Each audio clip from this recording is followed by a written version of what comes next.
সম্মানিত দর্শক, আসসালামু আলাইকুম। বাংলার তথ্য নির্ভর সর্বশেষ খবরাখবরে যুক্ত হওয়ার জন্য আপনাকে অসংখ্য ধন্যবাদ। জানিয়ে দিচ্ছি আমাদের হাতে থাকা সর্বশেষ আপডেটগুলো। অ্যাকশনে সেনাবাহিনী, বাংলাদেশে কেন বিমানবাহী রণতরী এবং উন্নত ক্ষেপণাস্ত্র ব্যবস্থা প্রয়োজন।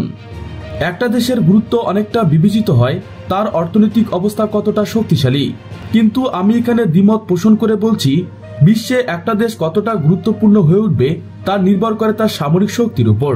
উদাহরণস্বরূপ আমি দক্ষিণ কোরিয়া, জাপান এবং উত্তর কোরিয়ার উদাহরণ টেনে আনতে চাই। এটা আমাদের সবারই জানা, বর্তমান বিশ্বে দক্ষিণ কোরিয়া এবং তার নিকটতম প্রতিবেশী জাপান অর্থনৈতিক দিক থেকে কতটা শক্তিশালী। দ্বিতীয় বিশ্বযুদ্ধ পরবর্তী সময়ে পশ্চিমা বিশ্ব, বিশেষ করে আমেরিকা তার বাজার খুলে দেখাতে দক্ষিণ কোরিয়া, জাপান প্রচণ্ডভাবে অর্থনৈতিক উন্নতির দিক দিয়ে এগিয়ে গিয়েছেন। কিন্তু এই দুই দেশের সামরিক শক্তি কি সেরকমভাবে বৃদ্ধি পেয়েছে?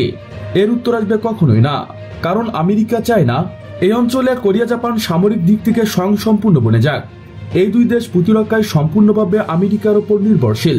প্রায় 25,000 সেনা মোতায়েন রয়েছে দক্ষিণ কোরিয়ার প্রতিরক্ষায় এবং প্রায় 50,000 সেনা রয়েছে জাপানে। আর এর জন্য দক্ষিণ কোরিয়া প্রতি বছর 800 থেকে 900 মিলিয়ন ডলার প্রদান করে আমেরিকাকে। জাপানের ক্ষেত্রে তা আরও বেশি, প্রায় 4.5 বিলিয়ন থেকে 8 বিলিয়ন ডলার প্রতি বছর আমেরিকা পাচ্ছে প্রতিরক্ষা সহযোগিতার জন্য। এই বিপুল পরিমাণ অর্থ এবং এ অঞ্চলের সামরিক অবস্থা ধরে রাখতে স্বভাবতই আমেরিকা চাইবে না কোরিয়া, জাপান সামরিক দিক থেকে স্বয়ংসম্পূর্ণ হোক। দক্ষিণ কোরিয়া, জাপানের একদম বিপরীতে অবস্থান কিম জং উনের উত্তর কোরিয়া।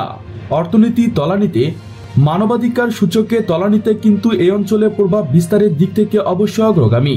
দক্ষিণ কোরিয়া জাপানের মতো ইকোনমিক জায়ান্টদের রাতের ঘুম হারাম করে দিয়ে রেখেছেন আমেরিকার মতো মহাশক্তিধর দেশের সাথে চোখে চোখ রেখে কথা বলা।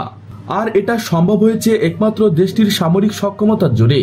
আপনি, আমি কিংবা পশ্চিম বিশ্ব কিম জং উনকে নিয়ে যতই হাসি ঠাট্টা করি না কেন, এতে করে উত্তর কোরিয়ার সামরিক পরিস্থিতি বদলে যাবে না।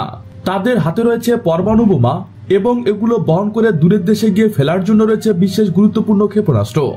আর এই সক্ষমতা অর্জন করা যে কতটা সাহস ও কষ্টসাধ্য ব্যাপার তা বর্তমানে ইরানের দিকে তাকালেই বোঝা যায়। উত্তর কোরিয়াকে দূর থেকে দেখলে মনে হতে পারে বন্ধুবিহীন একটি রাষ্ট্র, কিন্তু আদলে কি তাই? চীন, রাশিয়ার অদৃশ্য হাত উত্তর কোরিয়াকে ছায়ার মতো আগলে রেখেছে। চীন, রাশিয়ার কাছে উত্তর কোরিয়া কতটা গুরুত্বপূর্ণ পাওয়ার একমাত্র কারণ তার সামরিক সক্ষমতা।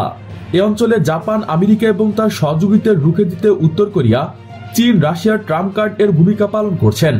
বাংলাদেশ সরকারের উচিত হবে আমাদের বিমান বাহিনীতে আধুনিক যুদ্ধবিমান, ড্রোন এবং আকাশ প্রতিরক্ষা ব্যবস্থা সংযুক্ত করা, পাশাপাশি নিজস্ব প্রযুক্তির বিমান, ড্রোন, ক্ষেপণাস্ত্র গবেষণাগার গড়ে তোলা, নৌবাহিনীতে একটি বিমানবাহী রণতরী সংযুক্ত করে আমাদের সমুদ্র রক্ষা এবং আঞ্চলিক প্রভাব বিস্তারে নিজেদের গুরুত্ব বিশেষ গুরুত্বের সঙ্গে তুলে ধরা এখন সময়ের দাবি।